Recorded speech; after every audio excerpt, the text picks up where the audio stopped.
पुरानी कहावत है कि जब बाढ़ ही खेत को खाने लग जाए तो फिर खेती की रखवाली कौन करेगा। ऐसा ही कुछ मिलता जुलता खेल आजकल कैथल में चल रहा है।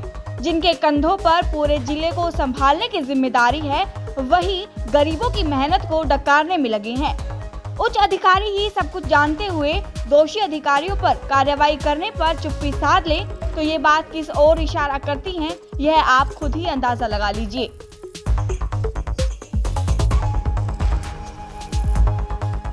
तस्वीरों में दिख रहा सड़ा हुआ गेहूं, ये वही गेहूं है जिसके लिए किसान दिन रात मेहनत करता है और अपना पसीना बहाता है। ये वही गेहूं है जिसे खाने के लिए करोड़ों जनता तरस जाती है। ये वही गेहूं है जिसका सरकार दाम बढ़ा रही है।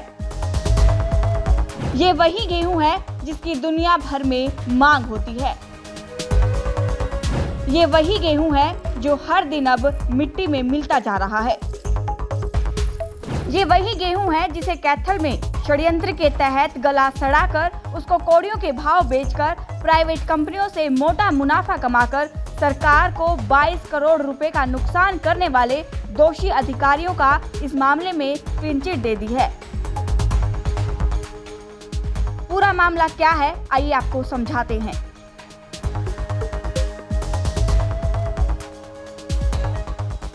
कैथल में 11,000 मैट्रिक टन और हरियाणा में लगभग 43,000 मैट्रिक टन गेहूं को सड़ाकर मिट्टी में मिलाया गया तो मीडिया ने 2 अक्टूबर 2022 को तस्वीरें अपने कैमरों में कैद कर उसका खुलासा किया।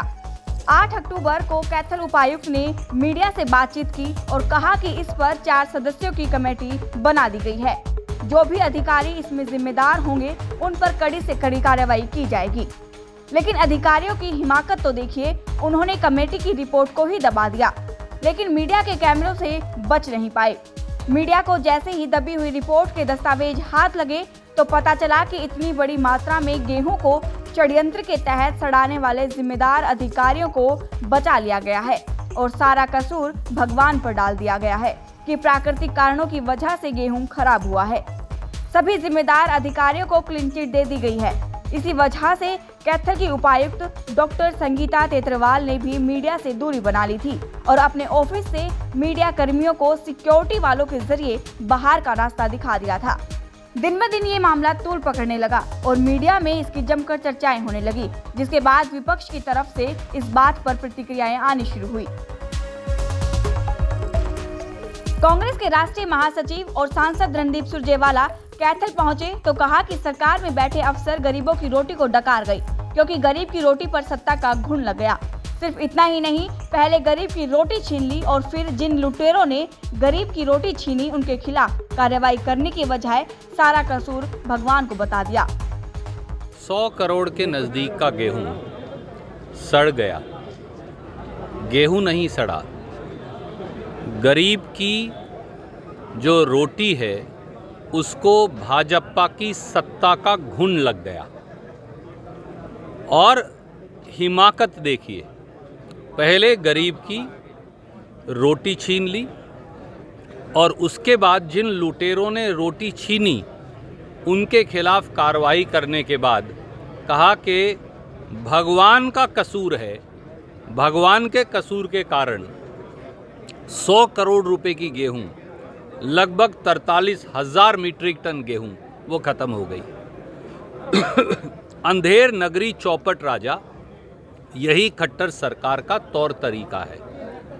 हम इसकी ना केवल कड़े शब्दों में निंदा करते हैं, ये दर्शाता है ये गेहूं किसके लिए था।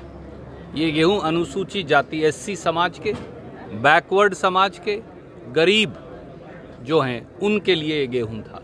उनके घरों में जाता, उनके बच्चों का पेट पालता, परंतु उसकी बजाय अफसर उसे डकार गए, सरकार में बैठे सफ़ेद पोश उसे डकार गए और अब भगवान के ऊपर इल्ज़ाम लगा दिया कि अब उनको पकड़ कर लाइए, ये सब भगवान का कसूर है।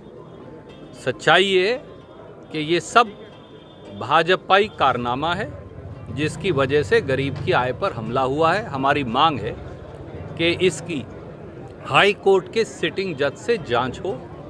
सरकार केवल जांच के नाम पर लीपापोती कर रही है, वो लीपापोती अब नहीं चलेगी और सरकार प्रदेश के गरीबों को, SC BC समाज के लोगों को, जो BPL के हमारे साथी हैं उनको जवाब दे कि उनकी जो गेहूं है उसको भाजपाई घून कैसे लगा और किसने लगाया। गेहूं को मिट्टी में मिलता देख जरा आप सोचिए कि आखिर क्यों भारत में सरप्लस अनाज की पैदावार होने के बाद भी हम हंगर इंडेक्स से 100 से पार क्यों हैं? क्यों हमारी करोड़ों की जनता 2 वक्त का भरपेट खाना नहीं खा पाती है? क्यों भूखे पेट ही सो जाती है? महंगाई की दरें बढ़ती जा रही हैं। ऐसे में इस महंगाई के दौर में क्यों हमें ऐसी तस्वीरें देखने को मिल रही हैं? क्यों उच्च अधिकारी सब कुछ जानते हुए भी जानबूझकर अनजान बनकर बैठे हैं? ऐसे में अगर कहा जाए कि गेहूं के साथ साथ सिस्टम भी सड़ गया है तो शायद गलत नहीं होगा। आपके जहन में इस मामले पर इन तस्वीरों को देखकर क्या सवाल पैदा हो रहे हैं, हमें कमेंट सेक्शन में लिखकर जरूर बताएं। कैथल से जयपाल रसूलपुर, पंजाब केसरी टीवी। हमसे जुड़े रहने के लिए हमारे YouTube चैनल को सब्सक्राइब करें और नई वीडियो की नोटिफिकेशन के लिए बेल आइकॉन को दबाएं। अगर आप ये वीडियो Facebook पर देख रहे हैं तो लाइक जरूर करें और ज्यादा से ज्यादा शेयर करें। धन्यवाद।